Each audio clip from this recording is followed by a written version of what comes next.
साहब जी, मेरे हृदय मंदिर के आराम परम पूज्य सदगुरु श्री मान साहब जी, पूजा की योग सभी संत समाज, मैं चरण कमलों में सिर झुका के त्रिवार बंदी करता हूँ।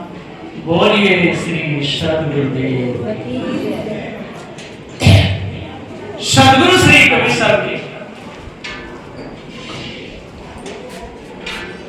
एक महाविचारमान संत थे और रात्रि में कहा था विचारमान किसे कहा जाता है? जो विचार के ही शब्द बोले उसे विचारमान कहा जाता है। माने जान करके तब माने वो विचारमान है, और केवल माने वो विचारमान है। जान के माने और जाना नहीं और कहने कि मैं जान गया। बहुत से लोग होते हैं उनकी समझ में कुछ भी नहीं आता, सामने बैठ जाएंगे, शंका करेंगे, समाधान करो, समझ में बात आ गई कि हाँ आ गए, रहे वहां के वहीं। अभी एक जगह प्रोग्राम हुआ था नगला गुलाल, वहां पर भगत जी हैं फेरू से, उनके शाम के समय पर जो सत्संग हुआ तो एक महात्मा जी आए, बड़े अच्छे विचारमान थे, सामने बैठ गए। गुरुजी से बोले कि गुरुदेव के हाँ कि ये बताइए इस संसार को बनाने वाला कोई है कि नहीं?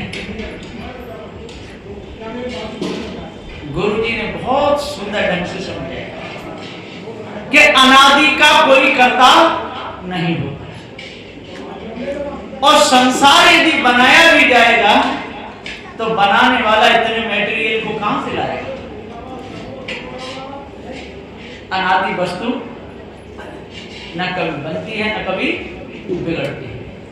जो न कभी बने और न कभी बिगड़े उसको अनादि कहते हैं।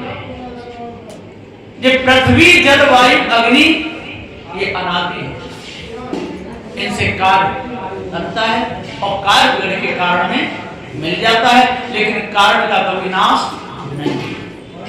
इसी प्रकार ये चेतन जीव अजर अमर अखंड नित्य स्वयं स्वरूप है, इसका कभी टुकड़ा नहीं होता, ये कभी मरता नहीं। इसलिए इस संसार को बनाने वाला कोई भी इस ब्रह्म परमात्मा नहीं। बाद में मैंने उनसे कहा कि कहो आपकी समझ में कुछ बात आई कि आई कि हाँ क्या आई, कहा कोई तो है, कोई ना कोई तो जरूर है। ऐसे एक नहीं है, लाखों लोग हैं, उन्हें पता ही नहीं चलता कि हम क्या सुन रहे हैं। समझ में आएगी कि पूरी बात आएगी। गुरुजी आपकी बात सुन सुन के हम गदगद हो गए। कि क्या गदगद हो गए कि आपने सब उस पार ब्रह्म परमेश्वर का पूरा पता बता दिया। अब ऐसे ऐसे पढ़े लिखे जो काशी से पढ़ करके आया, 4 में 6 7 18 पुराणों को पढ़ करके आया, और वो भी शाम को नहा धो करके और जा रहा है मंदिर में पूजा करने के लिए। तो एक बेचारा आया घास खोद करके खेत से, अनपढ़, और वो भी नहा धो के जा रहा है, और दोनों काम एक ही कर रहे हैं। अब उसने इतना समय बर्बाद किया, 12 साल बर्बाद की पढ़ाई में, रहा वहां की वहीं, वहां से आगे बढ़े नहीं पाए। तो सदगुरु श्री कबीर साहब जी कहते हैं मधुर वचन है औषधि, कटुक वचन है तीर, श्रवण द्वार होए संजय, साले सकल शरीर। ये 301 नंबर की शाखी है। मधुर वचन है औषधि, कटुक वचन है। मधुर वचन किसे कहते हैं ये लोगों को पता नहीं। इन वचनों के द्वारा बंधन छूटता हो उन वचनों को मधुर वचन कहा जाता है।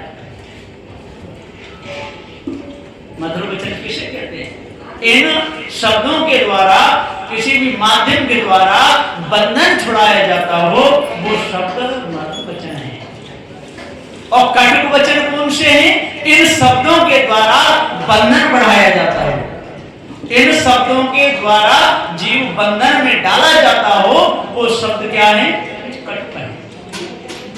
किसी ने कहा हम कल्याण चाहते हैं, बेटा प्रभु का भजन करो, इसने पूरा संसार बनाया है, जिसने चोंच दी है वो चुना भी देगा, भजन करोगे तो तर जाओगे, सीधे वैकुंठ धाम को चले जाओगे। और ये मधुर वचन है कि कटु वचन?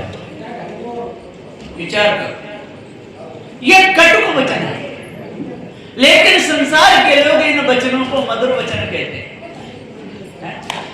तो मधुर वचन है औषधि। औषधि के वचन कौन से? मधुर वचन कौन से हैं?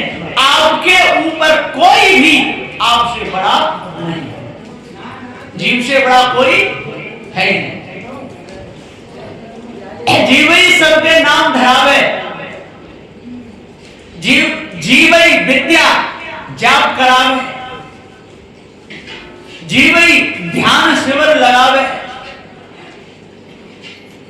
और प्रारब्ध पूरा हो जाने पर जीवई शरीर छोड़ के जावे, और वासना यदि पूरी बुझ गई तो जीवई सहज मुक्त है। इसके ऊपर कोई दूसरा नहीं, दूसरे की कल्पना ही मिथ्या है। अब हम कहते हैं कि जितने कबीर पंथ में आ गए या कबीर पंथी हो गए, कबीर साहब का नाम लेने लगे, तो क्या सारे के सारे मुक्त हो गए? ऐसा नहीं है।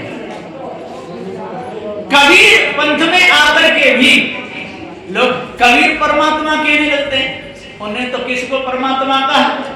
उन्होंने राम को कहा, कृष्ण को कहा, किसी को पार ब्रह्म परमेश्वर कहा, किसी को कुछ भी कहा। कोई कहते 10 अवतार प्रकट हो गए, है ना, मच्छ कच्छ बन गए। तो कबीर पंथ में भी कहने लगते हैं,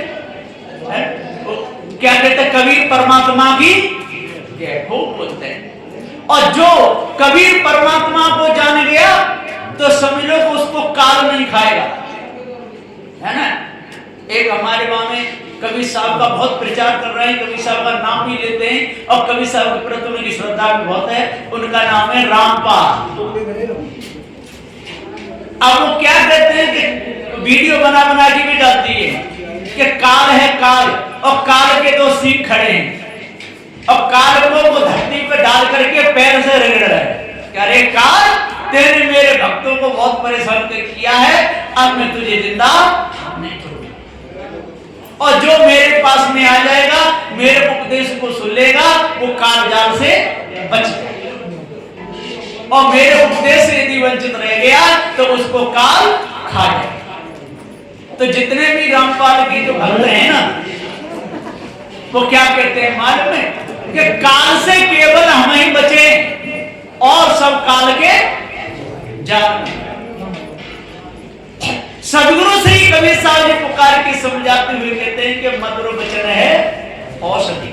सब जीवों को बताओ भैया, चोरी से बचो, हिंसा से बचो, व्यभिचार से बचो, ईर्ष्या क्रोध मानछल से बचो, और गाली निंदा झूठ से बचो। इन कर्मों के द्वारा मन गंदा होता है, इन कर्मों के द्वारा हमारे अंदर कालमा जुड़ती है, देखे सुने भोगे के संस्कार आकर के टिकते हैं। उन कर्मों को आज ही त्याग दो, क्योंकि एक एक जीव, एक एक घट में एक एक जीव का वासा है।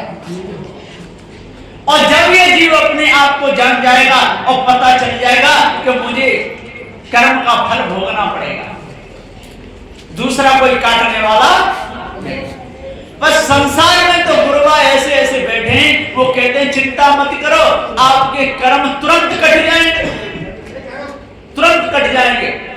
हमारे पास में आओ और हमारे उपदेश को सुन लो, और हमने जो इष्ट जिसको माना है उसके नाम की माला फिराओ, सारे पाप आज ही कट जाएंगे। इतना सस्ता नुस्खा। और कबीर साहब जी कहते हैं कि किया हुआ पाप कभी कटता नहीं है, भोगना ही पड़ता है। और ये कह रहे हैं कि किया हुआ पाप कट जाता है, तो कहां भीड़ ज्यादा होगी? जब कट जाता है वहां होगी। फिर वो क्या कहते हैं गुरुजी के, हाँ कि अभी चिंता की बात नहीं, अभी तो हमें पाप और भी कर लेंगे, तो पाप ही कट जाएंगे। तो खूब 10-20 साल तक मसक के पाप करेगा और जाकर गुरुजी के दर्शन करके कंठी ले लेगा, सारे पाप कटेंगे। और यहाँ के लोगों को तो पाप लगता ही नहीं है, ये शोरूम के लोगों को पाप लगता ही नहीं। पहले में आया था तो एक मछली मार रहा था उधर से, मैंने कि भैया इन मछलियों को क्यों परेशान कर रहा है, इनको काटेगा, तेरे बाल बच्चों को कोई काटे या तेरा मांस खावे तो तुझे कैसा लगेगा? बोला महाराज जी हमको पाप लगने वाला नहीं है। क्यों?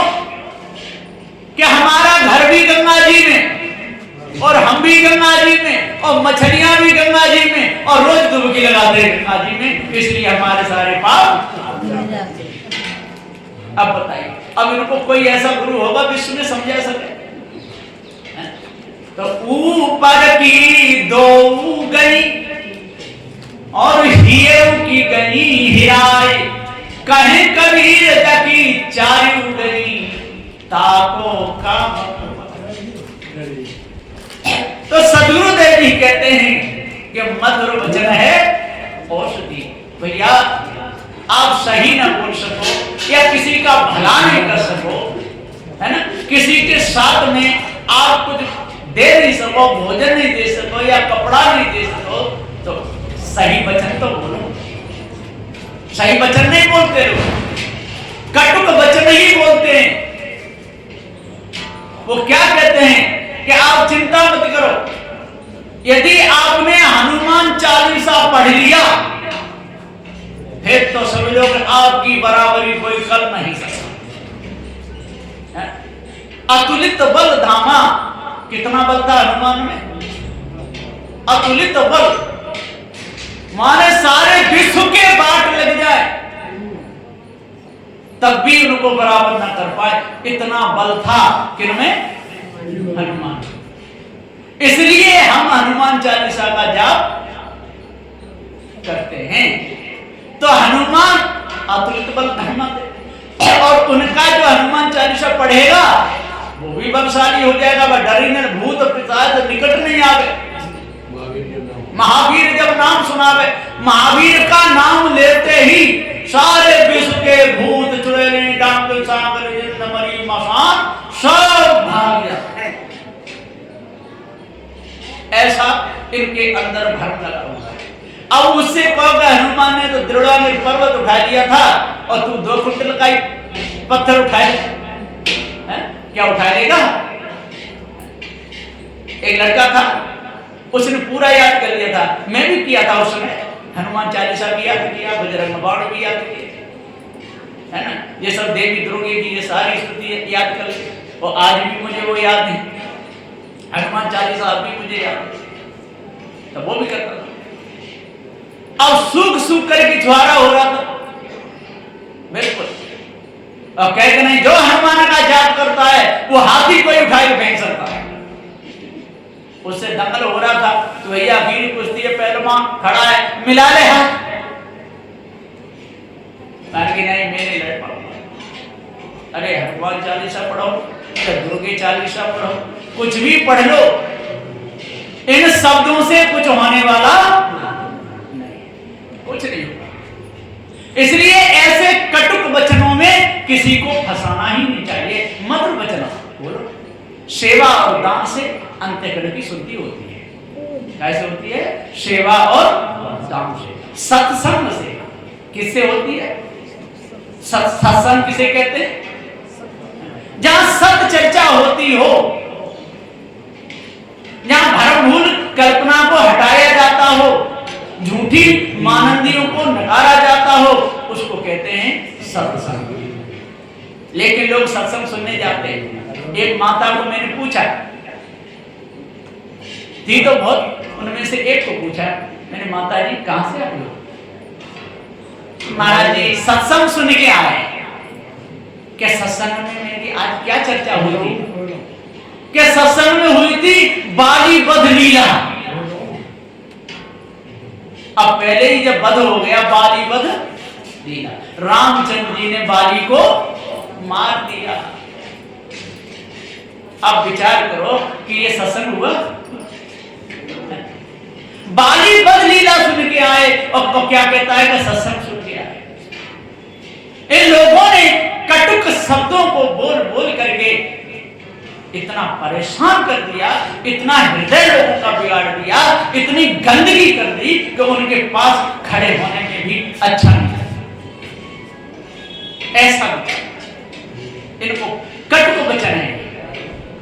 एक बार सत्संग हो रहा था और महात्मा जी क्या सुना रहे थे? मर्द राजा सागर के 60,000 कितने थे? 60,000 थे। 60,000 थे बेटा थे उनके और रानी उनकी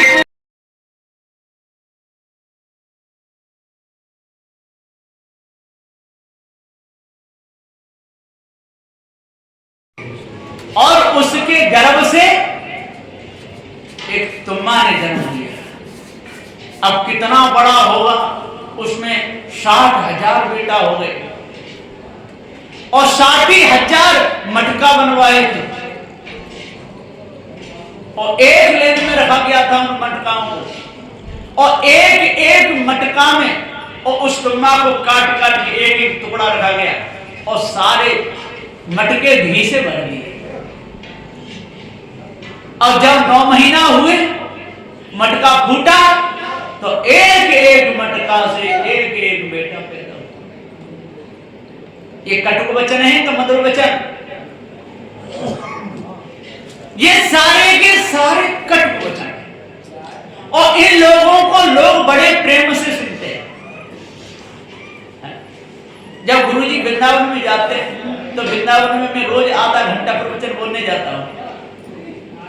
गुरुजी तो नहीं जाते और रुकते हैं तो मैं जरूर जाता हूं, सत्संग होता है तो वो लोग जानते हैं, कहते हैं आप तो कवि साहब को उपदेश सुनाओ। तो यही मैंने वहां सुनाया। शास्त्री लोग बोले कि क्या करें, इन्हीं कथाओं से तो हमको रोटी मिल रही है ना। बोले तो चौपट, मैंने कि वो तो मिल रही है सब बात है, पर ये बताओ कि ये कटुक वचन है कि मधुर वचन है? कोई कोई तो चुप हुए। एक महात्मा जी बोले खुल के बताओ ना, मन ही मन में रहता है। तो एक शास्त्री खड़े होकर बोला कि महाराज कटुक वचन नहीं है। लेकिन क्या वो समझ करके भी कटुक वचनों को बोलना बंद करेंगे? नहीं कर सकते। हाँ, कोई विशाल पवित्र हृदय का हो वो हट सकता है और हटे भी है। बहुत से लोग हटे। तो जिसके समझ में बात पूरी आ गई वो हट जाएगा, किसी भी मत पंथ का क्यों ना हो, वो हट जाएगा। सावली पुकार के कहते हैं कि संसार से जो हट गया, संसार से जो हट गया वासना मिटेगी उसकी। जो संसार से हट गया उसकी वासना मिटेगी। लेकिन संसार से हट करके रहेगा कहां? जब तक प्रारब्ध पूरा नहीं हुआ तब तक वो कहां रहेगा? रहेगा यहीं। लेकिन संसार से हट गया माने संशय से हट गया, विषय विकारों से हट गया, भ्रम भूल कल्पना में हट गया। जब वो भ्रम भूल कल्पना से हट गया, विषय विकार से हट गया, तो क्या विषय विकारियों के चरणों में सिर झुकाएगा? हाँ, विषय विकारी तो उसके चरणों में सिर झुका सकते हैं, लेकिन वो नहीं झुकाएगा। सदगुरु श्री पूरन साहब जी ने टीका में खुल करके कह दिया, साधु बना, भेष लिया, डोला चारों धाम, वासना उसकी मिटी नहीं और करता गंदे काम। गंदे काम अपने आप को जानता नहीं। जहां से उपजे तहां समाने, छूट गए सब तभी सारे सद्गुण उसी समय छूट जाते हैं जिस समय हमारा चित्त संसार की तरफ वासनाओं में लग जाता है। छूट गए सब, तभी सारे सद्गुण दूर हो जाते हैं। इसलिए साधु चार वर्ण से न्यारा, चारों वर्णों से साधु न्यारा है। चार वर्ण कौन से हैं? मनुष्य, पशु, पक्षी और उसमत। ये चार वर्ण हैं। ये ब्राह्मण, क्षत्रिय, वैश्य, शूद्र, ये चार वर्ण नहीं है। ये तो मनुष्यों में भाग कर दे हैं। ये मनुष्यों में एक क्या कर दिया? द्वेष भाव कर दिया, दुश्मनी खड़ी कर दी। ये ब्राह्मण है, ये क्षत्रिय है, ये वैश्य है, ये शूद्र है, ये ऊंचा है, ये नीचा है। ये मनुष्यों में क्या खड़ी कर दी? दीवार खड़ी कर, दुश्मनी। लोग जो समझ गए सो उबर गए, और नहीं समझे वो डूब गए। जिनकी बात समझ में आ गई कि जब मनुष्य खानी एक ही है तो कौन ब्राह्मण, कौन क्षत्रिय, कौन वैश्य, कौन शूद्र है? सब कौन है? मनुष्य। लेकिन उन मनुष्यों में भी इनके अंदर मनुष्य गुण है, वही मनुष्य हैं। आधे से ज्यादा पशु निकल जाएंगे। सारे मनुष्यों को इकट्ठा करके यदि उनमें से मनुष्य खोजे जाए तो आधे से ज्यादा पशु निकलेंगे। पशु बुद्धि है, जो चोरी करता हो, जो हिंसा करता हो, जो विचार करता हो, ईर्ष्या, क्रोध, मान, छल, गालिंदा, झूठ, कटु वचनों को और मधुर वचन बताता हो, और मधुर वचनों को कटु वचन बताता हो। बहुत से लोग तो कभी मंदिर के कान में जाके कहेंगे कि महाराज निक सादगी बोलना। जहां सब तरह के लोग आए, जब सब तरह के लोग आए हैं तो उनमें शराब पीने वाले भी आए होंगे, मांस खाने भी आए होंगे, गंगा नहाने से पाप कट जाते हैं वो भी आए होंगे। तो सब तरह के लोगों के लिए ही उपदेश है साधु श्री कबीर साहब। कबीर साहब के सत्संग में सब तरह के लोग आ सकते हैं, लेकिन सुधार की दृष्टि से अहंकार को दूर करके संतों के पास में आते समय अहंकार को तो दूर ही रखे आना चाहिए। सभी प्रकार के अहंकार को जो तज के आएगा उसकी समझ में बात आ जाएगी। जब सर्वाजीत साधु श्री कबीर साहब के पास में गया, उनकी चेली कमाली पानी भर रही थी, प्यास बहुत जोर की लगी, गला सूख रहा था, मुख में से आवाज भी नहीं कह सका कि मुझे पानी पिला दो। सीधा जा करके ऐसे हाथ कर दिया। कमाली ने पानी पिला करके अब पी करके पेट पे हाथ फिरा के कहते, बेटी पानी तो बहुत अच्छा है। पति ने पानी पिलाया, पर तू कौन जात की है? कमाली बोली, कौन है तू? पानी पी करके तब जात पूछ रहा है? अरे तेरे को जात पूछनी थी तो पहले ही पूछ लेता। अब तो उसकी नीचे को नजर हो गई कि बात तो बिल्कुल ठीक है कि कबीर साहब कहां मिलेंगे? कि कबीर साहब से तो कभी नहीं मिल पाएगा।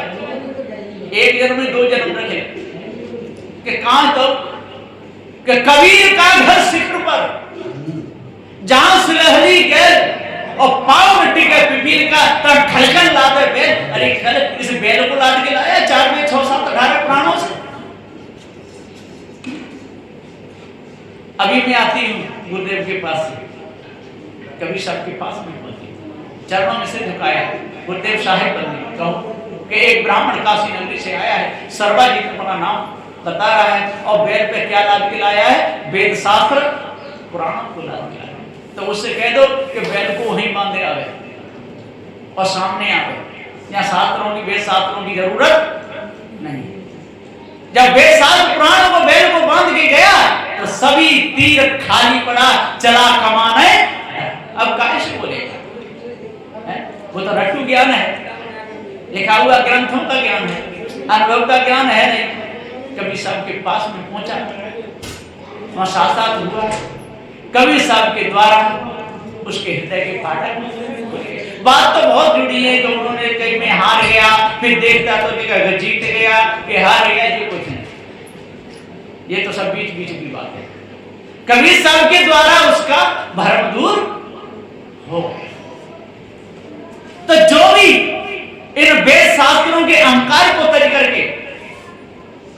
सभी प्रकार वर्ण भाष को तज करके, धन संपत्ति के अभिमान को तज करके जो पार की संतों के पास में आएगा तो उसके हृदय में परिवर्तन जरूर,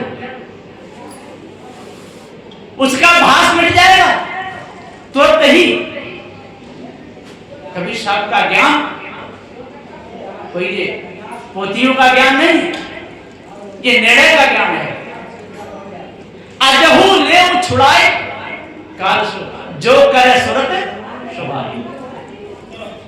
अपनी सुरत को ठीक रखे, अपने मन को ठीक रखे, अपने विचारों को ठीक रखे, जड़ चेतन के भेद को समझ जाए और समझ करके उन कर्मों को आज ही से त्याग दे तो मैं आज ही उसको मुक्त कर सकूं।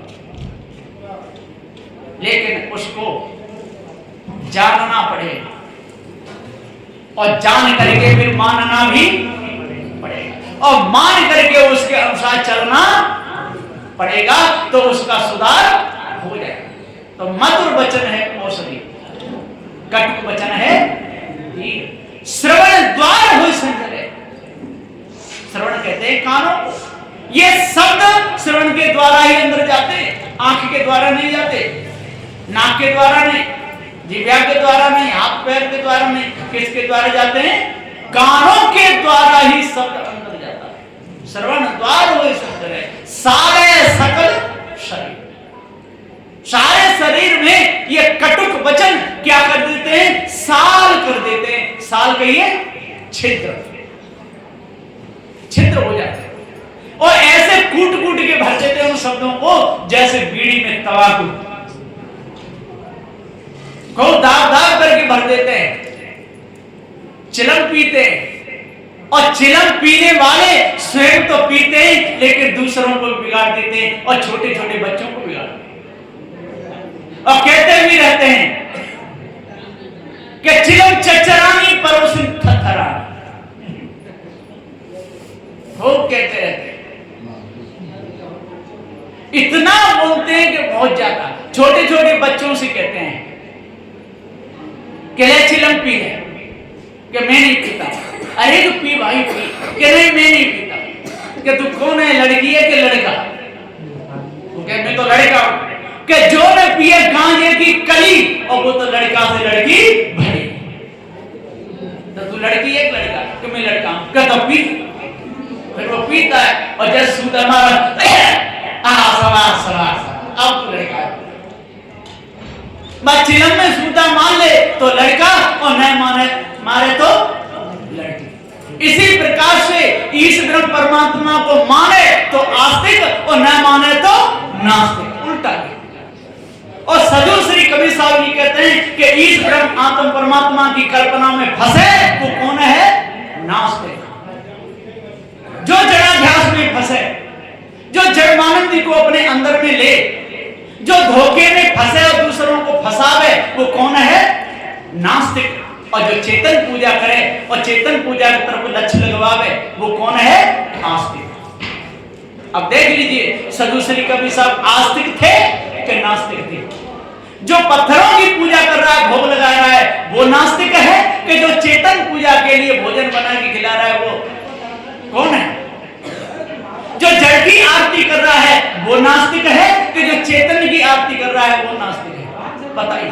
लेकिन वो लोग क्या कहते हैं मालूम है? वो ये कहते हैं महाराज आपको पता नहीं है, ये देखने में पत्थर की मूर्ति लग रही है लेकिन हमारा इष्ट भाव है, उस भाव को लेकर कर रहे हैं, हम राम की आरती कर रहे हैं, कृष्ण की आरती कर रहे हैं। तो जिसकी आरती कर रहे हैं उसको पता होना चाहिए कि नहीं? फिर उनसे वही पता क्यों नहीं कि वो सूक्ष्म रूप से दिख रहे हैं। कौन से रूप से देख रहे हैं? सूक्ष्म रूप से। मैं सूक्ष्म रूप भी तो होगा, सूक्ष्म शरीर भी अवस्तु है और स्थूल सूक्ष्म शरीर है वो भी वस्तु है। और जो देखने में ना आए, जिसके गुण लक्षण ना हो वो सूक्ष्म शरीर क्या है? अवस्तु। तो सूक्ष्म भी वस्तु और स्थूल भी वस्तु। तो जब सूक्ष्म रूप से देख रहा है तो कहीं से तो देख रहा होगा, किसी ने तो देखा होगा। उसके हाथ पैर कैसे हैं? तो वो क्या कहते हैं मालूम है कि उसके हाथ पैर हैं ही नहीं, परमात्मा के तो अब जब परमात्मा के निंदक हुए तो पुजारी हुए। जब परमात्मा को ही कह रहे उसके हाथ पैर मुख लिंग उदार कुछ भी नहीं है, निर्गुण है, निराकार है, अगम है, अपार है, चित्त मन बुद्धि वाणी से परे है, कुछ खाता पीता है नहीं, चलता फिरता है नहीं, और सबको देख रहा है। कि तब तेरे कहां देखा कि हम कैसे देख सकते हैं? हम तो अल्पज्ञ हैं, हमारी पहुंच तो परमात्मा तक है ही नहीं। जितने जीव हैं उनकी पहुंच परमात्मा तक नहीं है। तो नहीं है तो तेने जाना कैसे? तेरी पहुंच तो परमात्मा तक नहीं है, तो परमात्मा को जाना कैसे? कि उन्होंने प्रेरणा दे दी अंदर कि परमात्मा है, इसलिए जान गए। सामने आया नहीं, रंग उसका देखा नहीं, और वन वैसे ही प्रेरणा दे कि सब तरह की प्रेरणा वही देता है, कि सब तरह की प्रेरणा वही देता है। तो जितने बुरे कर्म संसार में हो रहे हैं उन सब की प्रेरणा कौन देता है? परमात्मा देता है। जब परमात्मा ही प्रेरणा देता है, फिर परमात्मा उसको पकड़वाने की प्रेरणा देता है, फिर परमात्मा जेल बनाने की प्रेरणा देता है, और फिर उनको सजा सुनाने की प्रेरणा देता है। बताओ ऐसे काम परमात्मा करता है? इनको दोष लगाने में भी शर्म नहीं आता। शायद कहते हैं कि कोई भी आपके ऊपर ऐसा नहीं है कि जो आपको प्रेरणा देता हो, फिर जेल में डरवाता हो, फिर पुलिस को भेजता हो, फिर हथकड़ी डरवाता हो, कोई नहीं है। आपके कर्म ही आपके हाथों में हथकड़ियां डरवाते हैं, कोई दूसरा है नहीं। तो मधुर वचन है औषधि, बोलना सीखो तो मधुर वचन सीखो। चोरी हिंसा विचार से बचाने के शब्द बोलो, ईर्ष्या क्रोध मान छल से बचाने के शब्द बोलो, गाली निंदा झूठ से बचाने के शब्द बोलो। ये गंदे संदे शब्द मधुर वचन है औषधि, कटुक वचन है तीर, और श्रवण द्वार हो सुंदर है, साल है सकल शरीर। कितने भी बैठे हों, 1 लाख हो, 2 लाख हो, अब यहाँ तो क्या 1-2 लाख की बात है, नीम सारंग में तो कितने बैठते थे? 88,000 ऋषि मुनि बैठते थे, 88,000, और सबकी एक ही लगन थी। क्या लगन थी? कि कोई परमपिता परमात्मा है, वो हमको प्रेरणा दे रहा है, और उसके द्वारा हम सबका उद्धार कल्याण हो रहा है। ये उनकी ऐसी लगन थी, लेकिन किसी के द्वारा किसी का भी उद्धार कल्याण नहीं हो सकता। हाँ, संत गुरुजन भी आपको छूटने का मार्ग बता सकते हैं, उपदेश दे सकते हैं, चोरी नहीं करना ये कह सकते हैं, और छिप छिप के करता रहे तो। प्रतिज्ञा साहब की सेवा में श्री प्रतिज्ञा साहब जी थे, जो हमारे जी साहब जी को भेज दिए हैं, जो बैठे, ये श्री प्रतिज्ञा साहब जी कैसे थे? प्रतिज्ञा साहब की सेवा में 10 साल तक एक साधु रहा, और भजन भी बोलता था, प्रवचन भी बोलता था, और नशा पर भी बोलता था। लेकिन वो क्या खाता था मालूम है? राज दरबार, एक गुटखा है, उसका नाम क्या है? राज दरबार। जब वो मरा, शरीर छूटा, तो उसकी कमर में और कम से कम 1.5 से राज दरबार निकल। कितने दिन तक छिपा रहा? उसको साहब भी नहीं पकड़ पाए। क्यों नहीं पकड़ पाए? कारण क्या है? आप लोग कहो इतने बड़े पार्टी कैसे नहीं पकड़ पाए? जीव एक देशी है। जीव क्या है? एक देशी। जो सामने की बात है उसको जानेगा, पीछे की बात वो नहीं। अब जैसे मैं बैठा हूं और पीछे से आकर के मेरे सिर में कोई लाठी मारे, प्रारब्ध पूरा होगा जैसा होगा। सामने से आवे तो बचाव किया जाएगा, पर पीछे से आवे तो कोई बचाव नहीं। अब कहोगे तो पीछे से किसी ने लाठी मारी और मर गया, कल्याण हुआ कि नहीं? कल्याण तो कोई फर्क पड़ने वाला, कल्याण को कोई फर्क नहीं पड़ेगा। जो जीवन मुक्त हो गए, जड़ चेतन का उन्हें भेद समझ लिया, सभी प्रकार की कर्म, तो वहां पर उसका पूर्व का अब वो पूरा समाप्त हो गया, और वो जीव अपने पद में ठहर गया। अब उसको कैसे मिलेगा? वो तो मुक्त हो गया, पीछे वाले को दंड मिलेगा कि नहीं? अब विचार करो, उसकी पशु वृत्ति बन गई, उसको पशु खाने के जाकर के दंड शाखरों में बांधा जाएगा।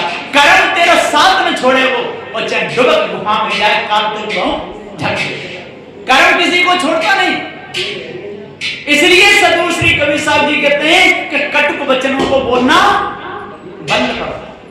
कटुक वचनों को बोलना जब तक बंद नहीं करोगे तब तक झूठ का ही पूरा भंडार भर जाएगा। हमारे हृदय में झूठ के सिवाय सत्य वचन निकलेंगे ही नहीं। एक महात्मा जी आते थे एक भक्त के यहाँ। भक्त बेचारा गरीब था, बहुत गरीब था। बोला गुरुजी हमारे घर में कुछ भी नहीं है और लोगों पर तो खेती है, बाग बगीचे हैं, झोंपड़ी है, आपकी दया हो जाए।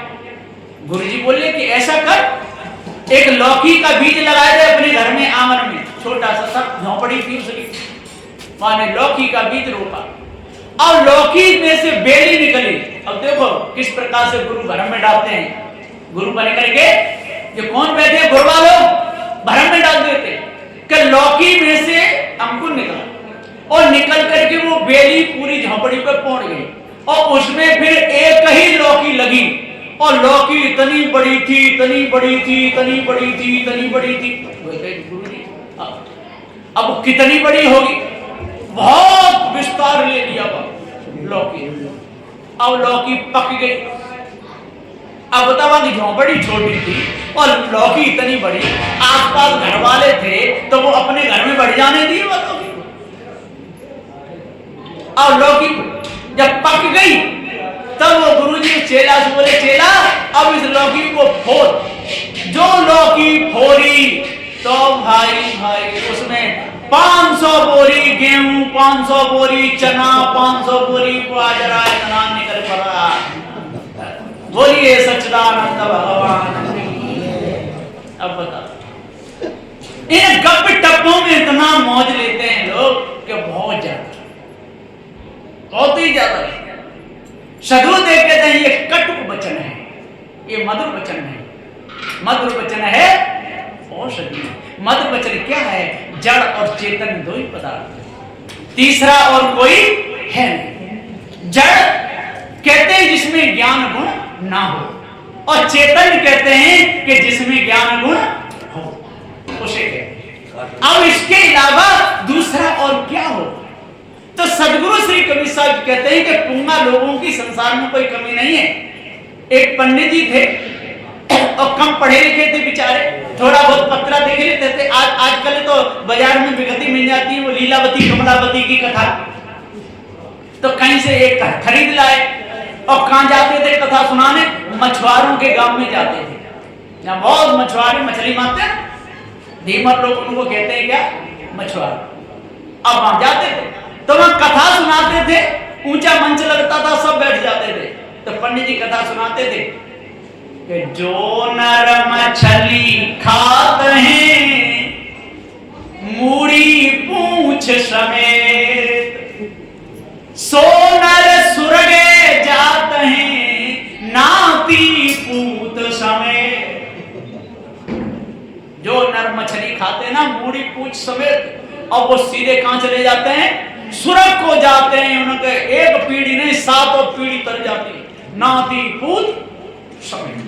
अब तो वो खूब उनको दान दे, आटा दाल खूब के कितनी अच्छी बात सुनाते हैं पंडित जी। अब उन पंडित जी के बच्चे भी बड़े हो गए, लड़का भी बड़ा हो गया, वो भी कथा पढ़ना सीख गया। एक दिन पंडित जी कुछ तकलीफ थे, सर्दी जुकाम हो गया। पंडित जी बोले बेटा कि हाँ आज तो आप जाओ कथा करने। ये कहना भूल गए कि इस मंत्र को सही कैसे बोलना।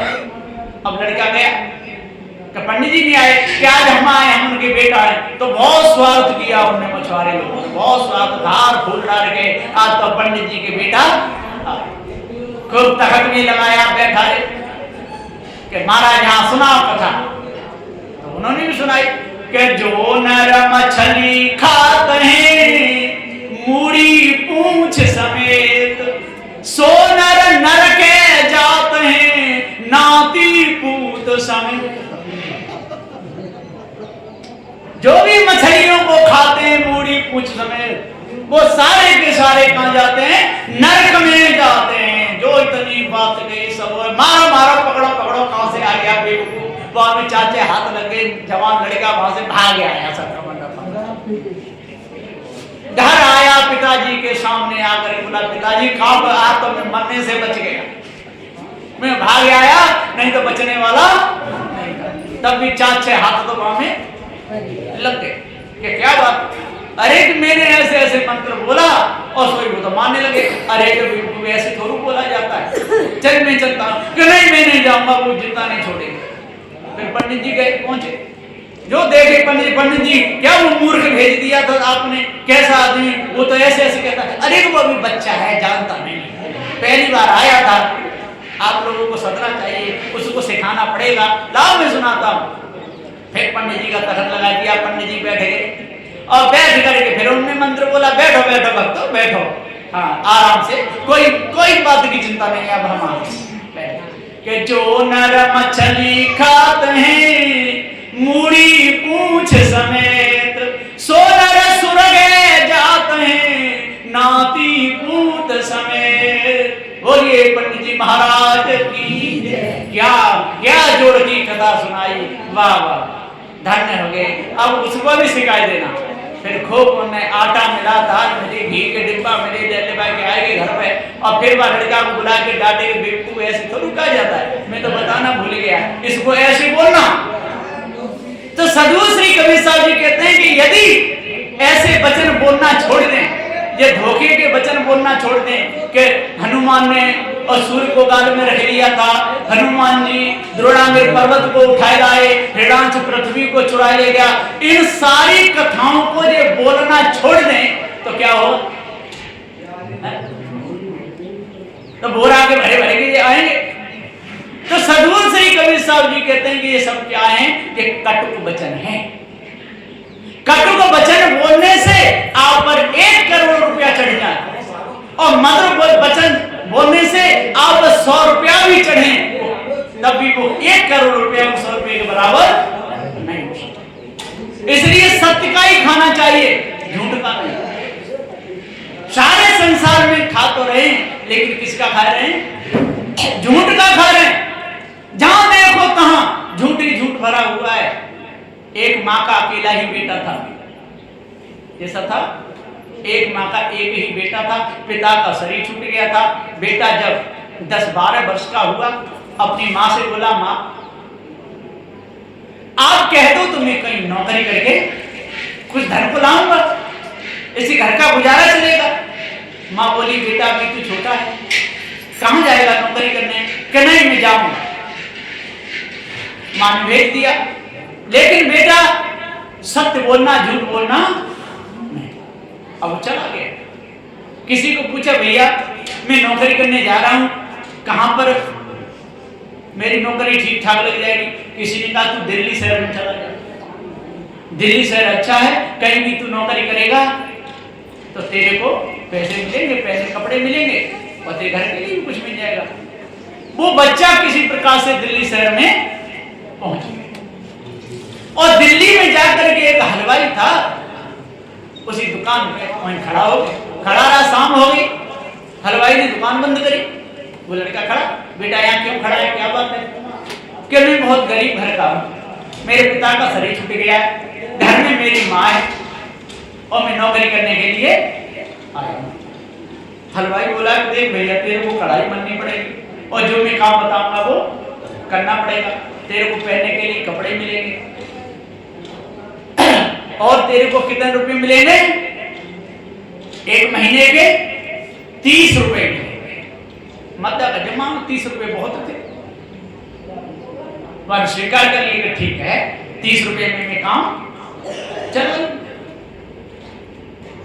अब महीना पूरा हुआ, हलवाई से बोला, शेठ जी क्या बात है, कि मुझे माँ की याद आ रही है, अब मैं अपने बदन को जाऊंगा। हलवाई बोला ठीक है। उसने कुछ मिठाई के डिब्बे भी दे दिए, पहनने के लिए कपड़े दिए, जूते चप्पल भी दे दिए और 30 रुपए। सुबह के 4 बज रहे थे, अब निकल के चला। अब उसके मन में एक विचार आया कि मैं जब अपने गांव जाऊंगा तो गांव के लोग सुनेंगे कि दिल्ली शहर से नौकरी करके आया है, और पूछेंगे कि बादशाह कैसा है दिल्ली शहर का, तो मैं क्या जवाब दूंगा? तो दिल्ली के बादशाह को ही देखता चलूं तो ठीक है। तो एक पुजारी अपने मंदिर से निकले, तिलक लगा था, चोटी में गांठ और हाथ में कमंडल, सुबह सुबह जा रहे थे और कहते जा रहे थे राम राम सीताराम राधे श्याम, राम राम सीताराम राधे श्याम, राम राम सीताराम राधे श्याम, श्री कृष्ण गोविंद हरे मुरारी, हे नाथ नारायण वासुदेवा। लोग करते हुए चले। बच्चा बोला जे बढ़िया है। पुजारी भी जैसे दिख रहे हैं और भगवान के भक्त भी हैं। दौड़ के जाके उनके पैर छुए और जो पैर छुए, पंडित जी राम राम, अरे एक लाख लेकर गदा कर बच्चा उल्लू का पट्टा, मेरा भजन बिगाड़ दिया, कहां से बीच में पड़ गया, मैं जल्दी जल्दी जा रहा था। मैंने कि मेरी एक बात तो सुन लो। क्या? कि मैं दिल्ली के बादशाह को देखना चाहता हूं, कोई उपाय है? उन्होंने कहा कि किसी भले मनुष्य के सिर में 5 जूते मार देना। तो क्या कह रहे हैं पुजारी जी?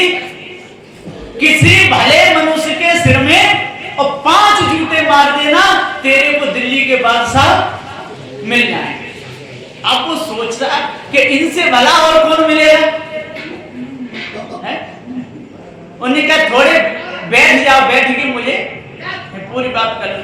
अब जैसे बैठे हुआ ने उतार अपने पैर में से जूता और 5 दिए उनके सिर में, वो राम राम राधे श्याम सब उड़ गया। उस बच्चे को पकड़ा और पकड़ करके कहा तेने मेरी इज्जत बिगाड़ दी, अब मैं तेरे को कहां ले जाऊंगा? थाने। अब उस बच्चे को थाने में लेके गए। थानेदार साहब बैठे, दरोगा जी साहब, उनसे बोले कि दरोगा जी साहब, इस बच्चे ने मेरे सिर में 5 जूते मार दिए। वो भी ने पूछे कि तेने क्यों मारे? मैंने कहा अच्छा, इसने 5 जूते मारे तो इसमें 25 रुपए का जुर्माना लगेगा। अब उसमें कितने थे? 30 रुपए। अब 25 दे दिए थानेदार साहब को। अब उनके पास में कितने रह गए? 5 रुपए। अब माने पूछा, अब पढ़ा लिखा कम था बेचारा, माने कि थानेदार साहब एक जूता कितने रुपए में पड़ा? माने कि तेने कितने जूते मारे? कि 5 जूते।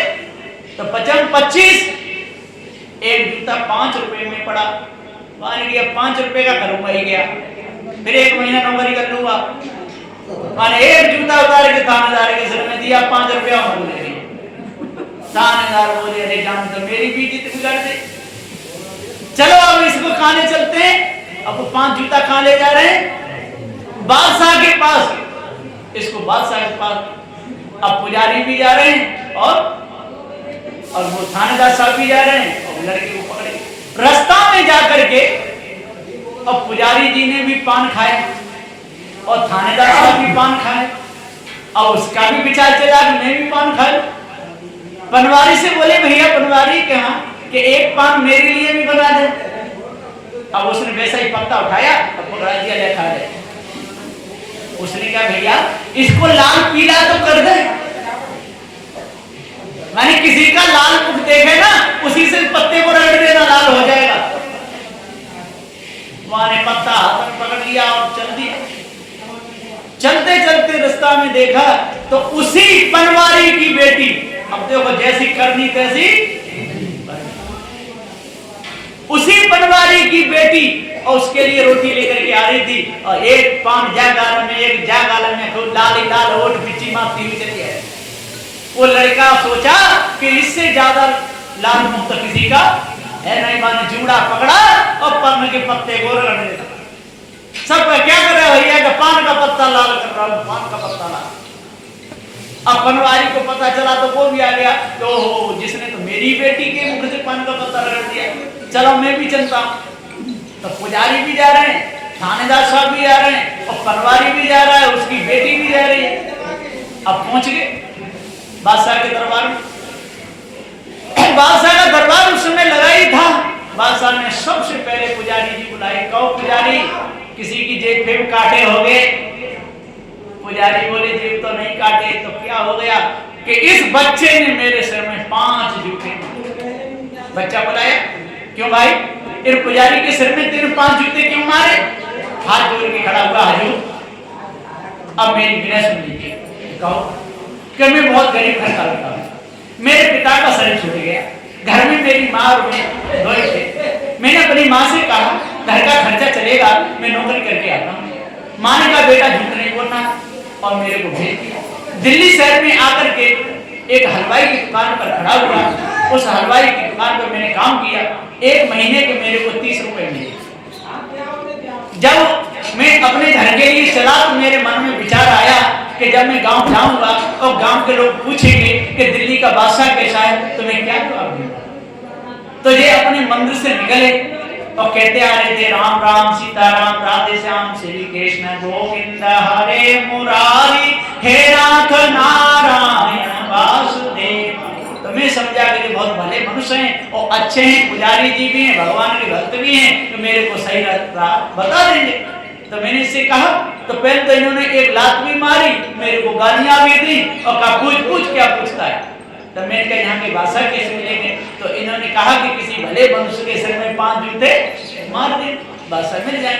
अब इनसे भला मुझे और कोई दिखा नहीं, तो मैंने नहीं के मार दिए। बादशाह बोले बहुत अच्छा किया, 5 नहीं 10 मारने थे, जाओ पुजारी आपका फैसला हो गया। पुजारी चले गए। अब तब तक थानेदार साहब भी आ गए टोपी सामने कि क्या हुआ? कि सरकार मेरे भी सिर में, हजूर मेरे भी सिर में एक जूता मारा। किसने? किसी बच्चे ने। फिर बुलाया कि भैया थानेदार के सिर में कैसे मार दिया? बच्चा बोला हजूर वो पुजारी पकड़ के इन्हीं के पास मुझे ले गया और इन्होंने मेरे को कुछ भी नहीं पूछा और मेरे से जुर्माने के 25 रुपए लिए। मैंने उनको पूछा कि एक जूता कितने रुपए का पड़ा? इन्होंने कहा एक जूता पड़ा 5 रुपए का। अब 5 मैं जेब में बच गए। मैंने इन्हें क्या करूंगा और नौकरी कर लूंगा 1 महीना। तो एक जूता इनके सिर में मार दिया और 5 रुपए इनको दे दिए, मेरे पास कुछ नहीं आया। बादशाह बोले बहुत अच्छा किया, थानेदार साहब वहां जाओ, यहाँ अपना काम हो गया। अब वो चले गए। अब वो पनवारी अपनी बेटी का हाथ पकड़ने डो रहा है कि हजूर मेरी बेटी के मुख से पान का पत्ता रगड़ा है। ये किसने? किसी लड़के ने। बादशाह दंग रहेगी कि सबका ऐसे कर दिया। अब उसको बुलाए कि भैया इसकी लड़की ने क्या बिगाड़ा?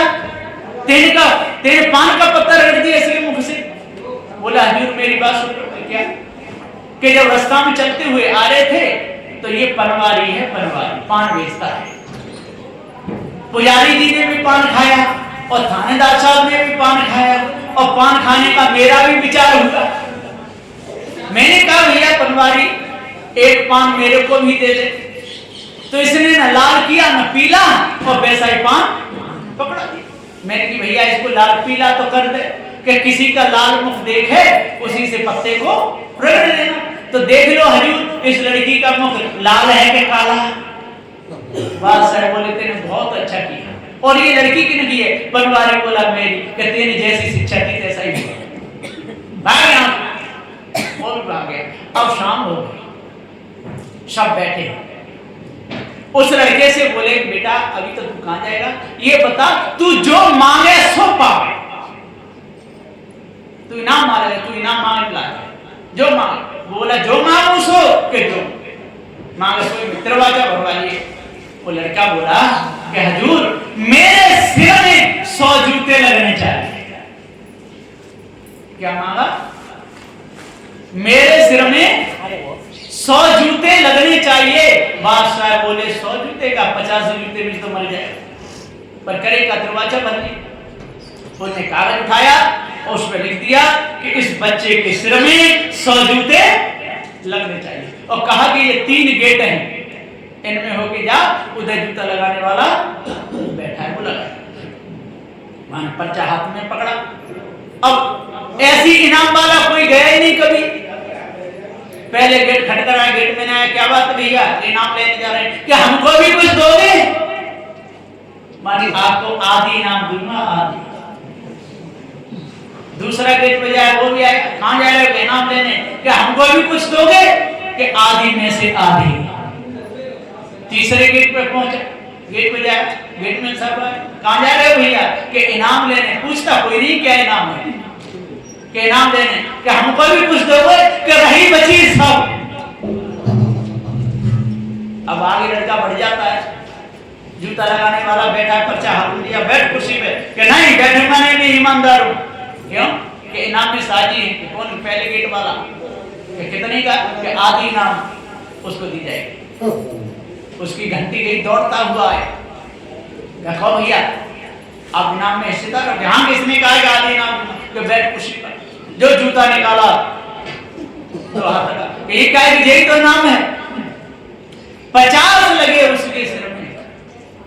हल्का जूता होगा, जोर से नहीं मारता होगा, नहीं तो 50 में तो सब शरीर फूट जाएगा। अब खुजाता हुआ जा रहा है, दूसरा गेट वाला बोला तो भैया इनाम ले आए। कि ले आए? वो तो अपने हाथों में नहीं पकड़ा, नगद चेक दे देता, नगद केस देगा, बिल्कुल अपने हाथों में भी नहीं पकड़ता इनाम, सीधी की सीधी दे पाता है खजानची से।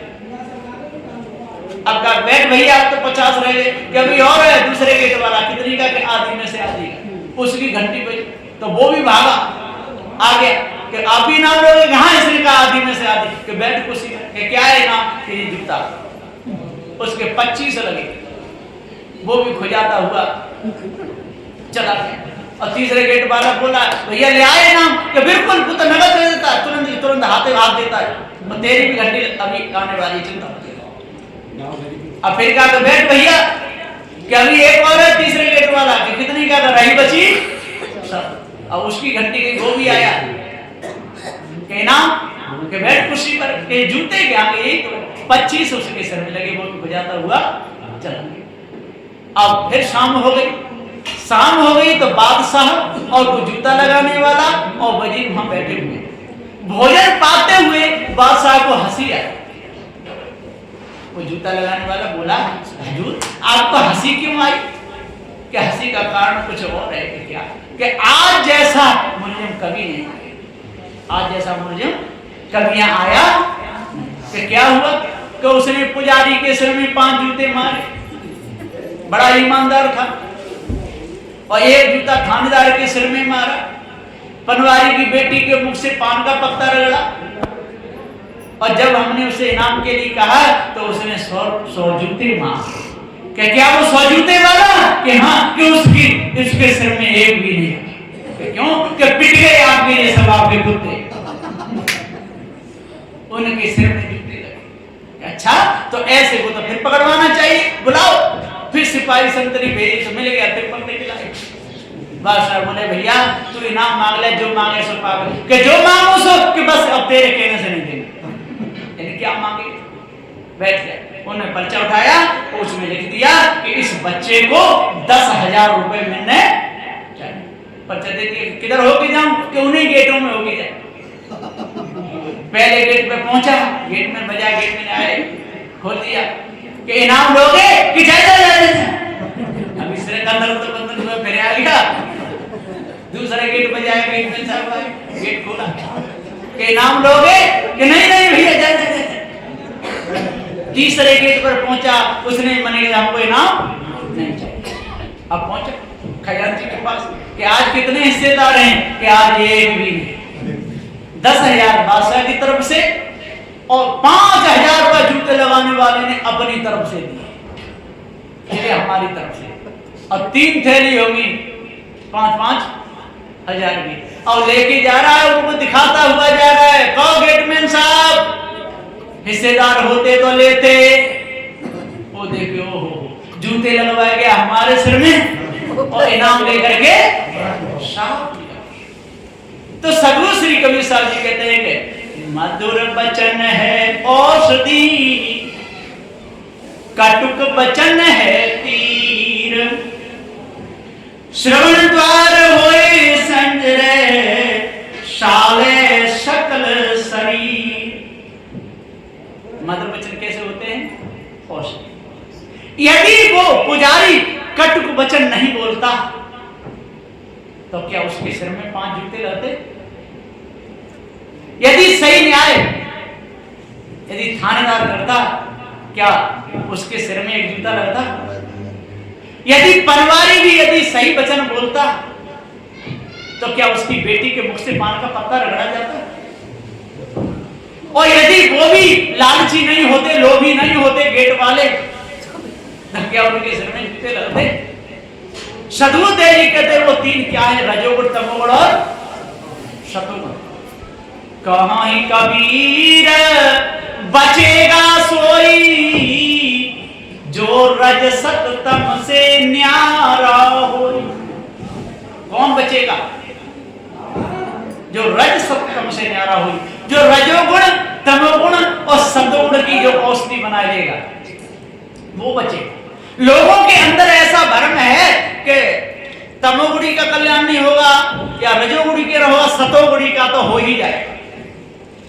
ये बहुत भारी भ्रम है लोगों के अंदर।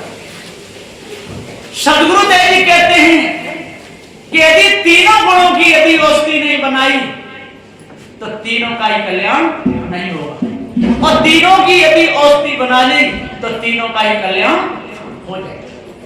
रजोगुणी का भी कल्याण होगा, तमोगुणी का भी होगा और सतोगुणी का भी होगा।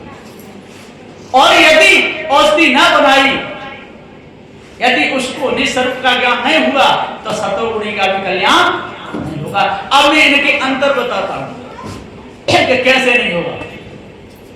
जैसे कोई सतोगुणी है और उसको क्या खाने की आदत है? अंडा खाने की आदत है।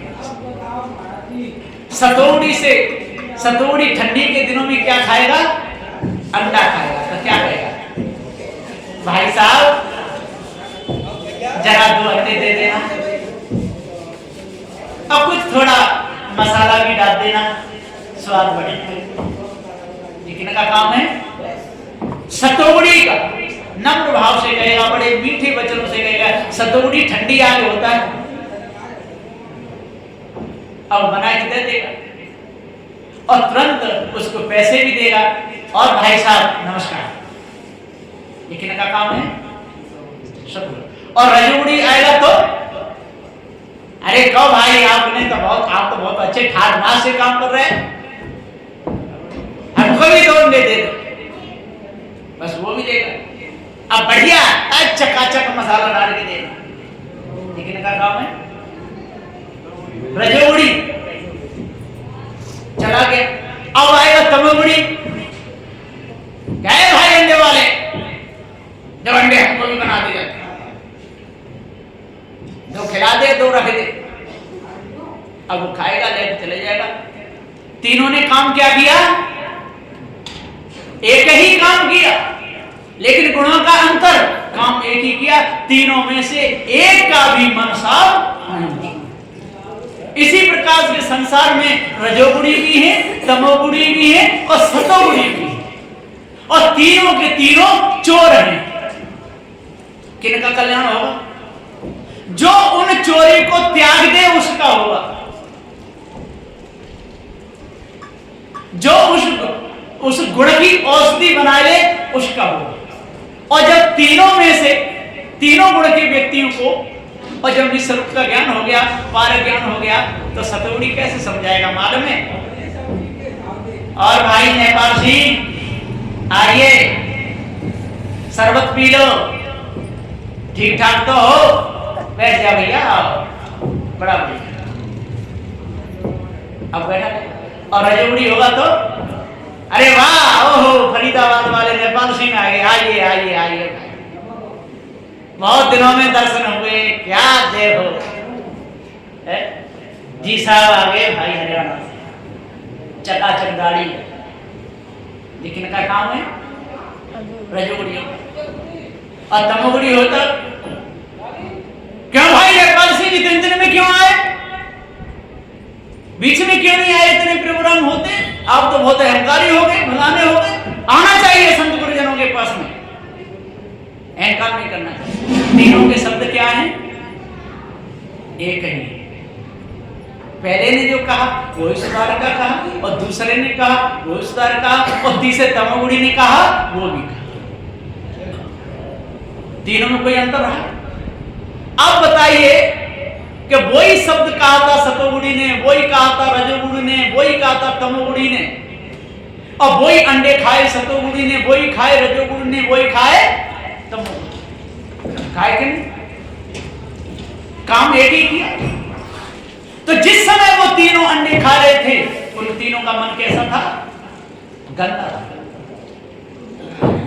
गुण बेशक अलग अलग थे, पर कर्म एक ही। और तीनों वो साधु हो गए, और तीनों ने वो संसारिक कर्म त्याग दिए, पर गुण अलग अलग हैं, है ना? गुण अलग अलग और काम तीनों का एक।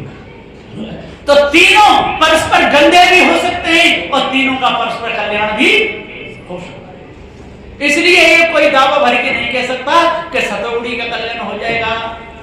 कोई कह नहीं, तमोगुणी का ऐसा नहीं। जो इन गुणों की औषधि बना लेगा और इन कर्मों के द्वारा अंतःगुण गंदा होता है, उन कर्मों को त्याग देगा तो कल्याण तीनों का, एक का नहीं, किन का होगा?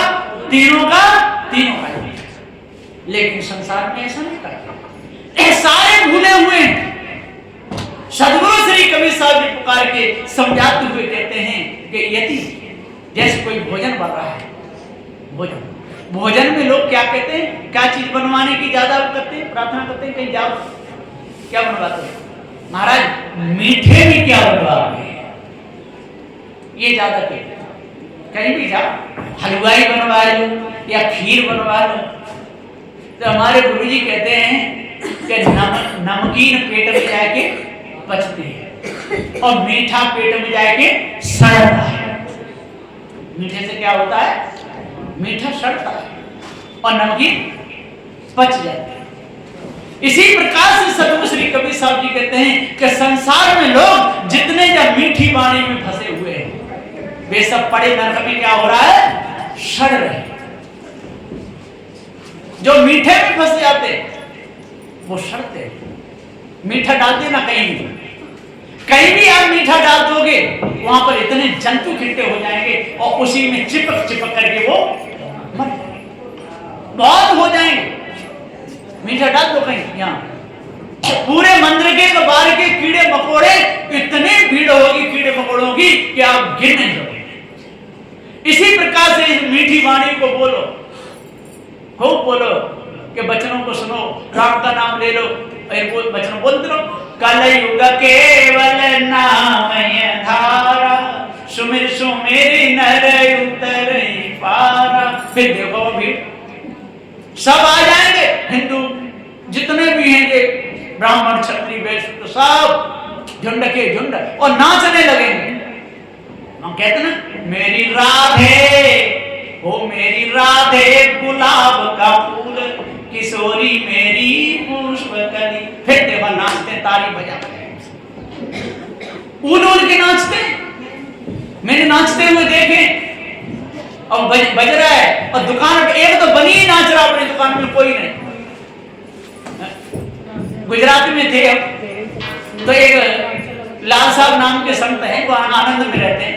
पहले हमारी गाड़ी चलाए थे, तो वहां वो बज रही थी, कैसे वो कह रहा था, रात श्याम सपने में आए, रात श्याम सपने में आए, दहिया पी गए, दहिया पी गए, सरर और नाचा बनिया कूद कूद। मैंने क्या हो गया भैया कि देख रहे हो कितना अच्छा भजन, रात श्याम सपने में आए, दहिया पी गए, सरर। अब बताइए, इससे मन शुद्ध होगा, हृदय शुद्ध होगा, मन के विकार दूर होंगे, किसी प्रकार से कोई भी कालमा मिटेगी? कभी इनसे कालमा मिटने वाली नहीं। अरे जिनका भजन कर रहे हो उनकी कालमा नहीं मिटी तो आपकी कैसे मिटेगी?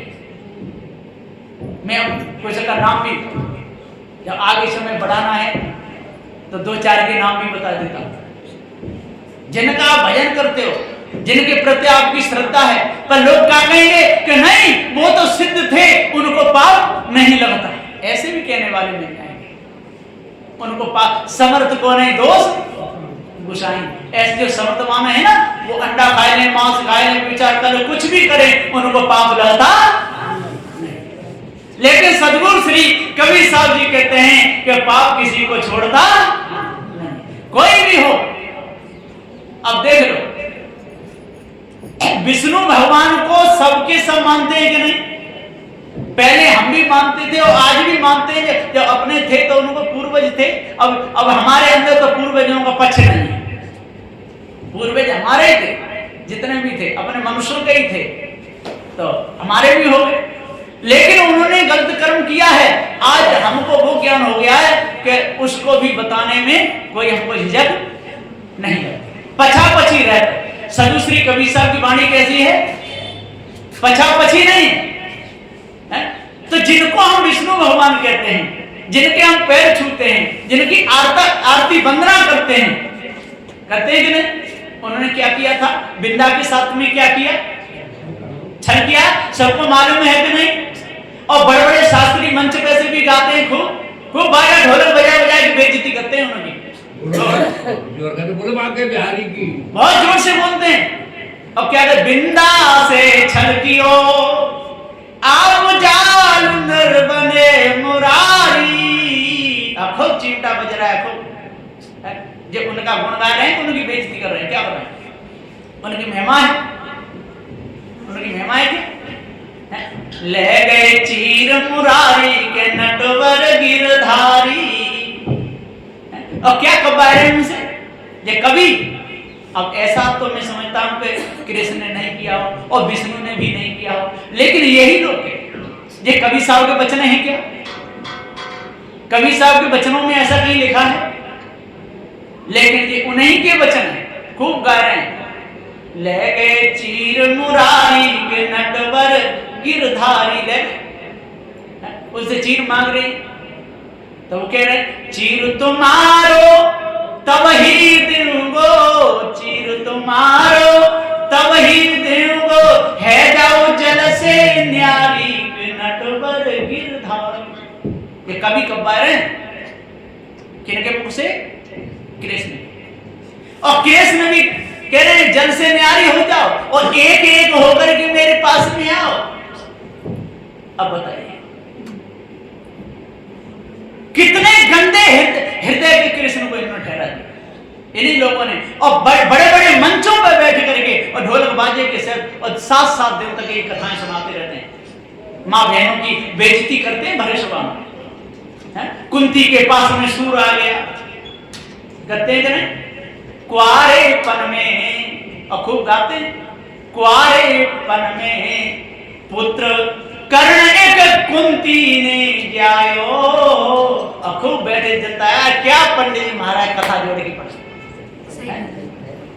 अब उसकी बहन बेटी की कोई बुराई करे तो उसे कैसा लगेगा?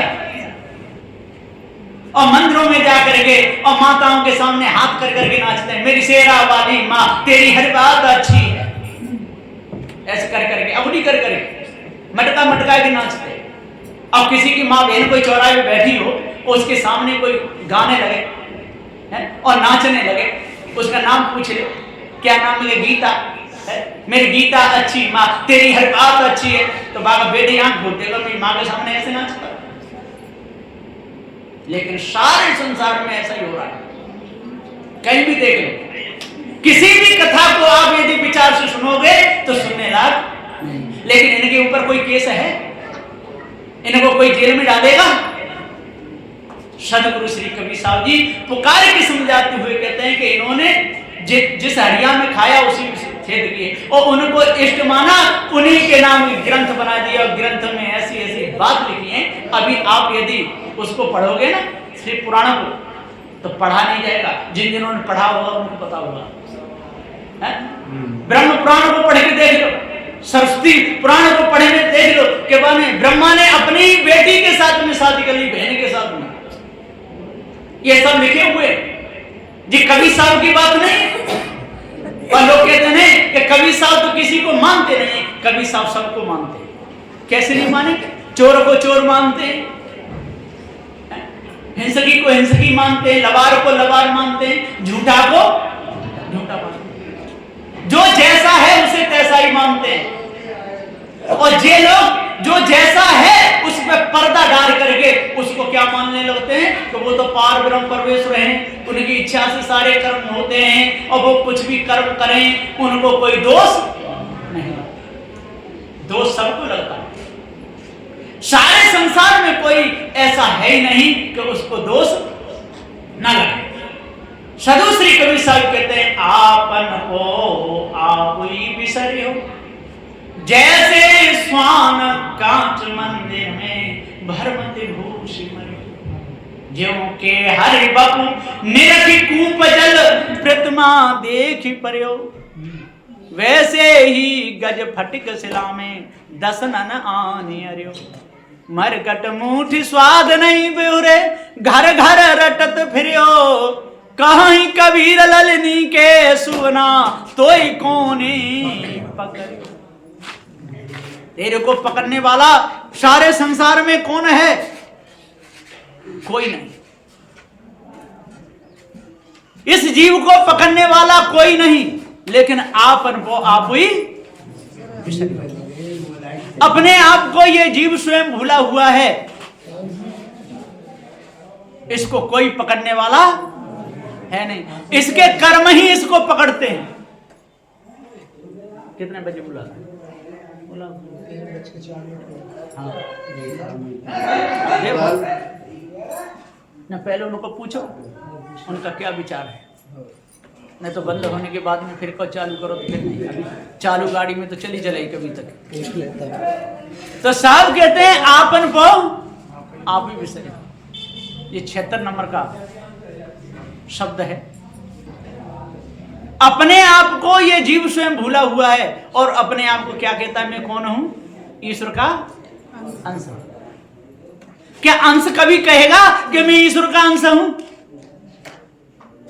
क्या सोने का आभूषण कहेगा कि मैं सोने का आभूषण हूं? विचार करो। ये जीव किसी का अंश नहीं, किसी का टुकड़ा। क्या सोने में ज्ञान है तो क्या उसके आभूषण में ज्ञान होगा?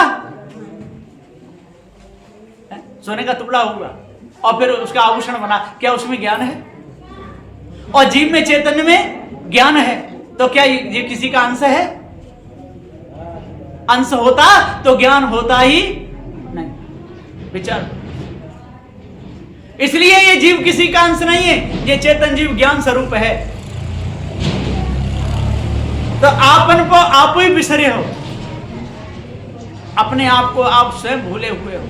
जैसे स्वान कांच मंदिर में भरमत भूष मरे। कुत्ता घुस गया कांच के मंदिर में, चारों तरफ देख रहा है, हलवा रखा हुआ है, और जैसे हलवा की तरफ मुख करता है तो उसके सारे प्रतिबिंब उसमें आते हैं। कुत्ता भूख भूख करके मर गया, हलवा नहीं खा पाया, हलवा यूं का त्यों रह गया और कुत्ता मर गया। इसी प्रकार से सारे संसार में इस धनमाल को देख करके, संपत्ति को देख करके, खेती बाड़ी को देख करके, मकानों को देख करके, मठ मंदिरों को देख करके कितने लोग लड़े रहे हैं और वो लड़ के मर जाते हैं और ये भूख का की तो रह जाती है। जैसे स्वान कांच मंदिर में भरमत भूष मरे, ज्यों केहर बप निरखि कूप जल प्रतिमा देख पर। केहर कहते हैं शेर को।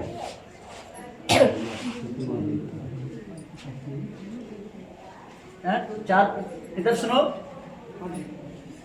कब बंद करना है? चार बंद करना है, ठीक जैसा। तो सदगुरु श्री कबीर साहब जी कहते हैं कि जैसे स्वान कांच मंदिर में भरमत भूष मरियो और ज्यों के हरि बप निरख कूप जल प्रतिमा देख पर। कुआ के ऊपर चढ़ गया और कुआ में देखता है तो उसका प्रतिबिंब दिखता है, फिर दहाड़ मारता है तो नीचे से भी आवाज आती है। उस दहाड़ के साथ ही उस कुआ में कूद गया और उसी में गिर करके और मर गया।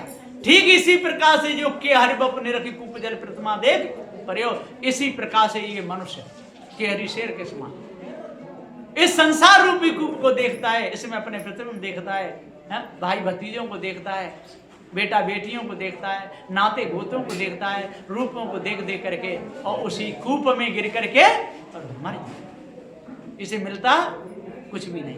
तो ज्यों के हरि बप निरखि कूप जल प्रतिमा देख परयो, वैसे ही गज फटिक शिला में दसना न आने अरे हो। नहीं उनसे पूछा, वो तो बोला सब चार ऐसा सही बोल नहीं पाए। तो वो सही तो बुलाओ ना। हाँ तो वो बुलाओ है ना, तो बुलाओ। तो वैसे ही गज फटक सिला में दसनन आने रहो, और गज ने भी अपने दांत फटक सिला में घूंस दिए और वहीं पे मर गया। इसी 10 इंद्रियों को विषय वासना भ्रम में लगा करके ये मनुष्य मर जाता है, गज की तरह कुछ नहीं मिलता। वैसे ही गज फटक सिला में दसनन आने रहो, मरकट मूठ स्वाद नहीं बेहरे घर घर रटता रहो।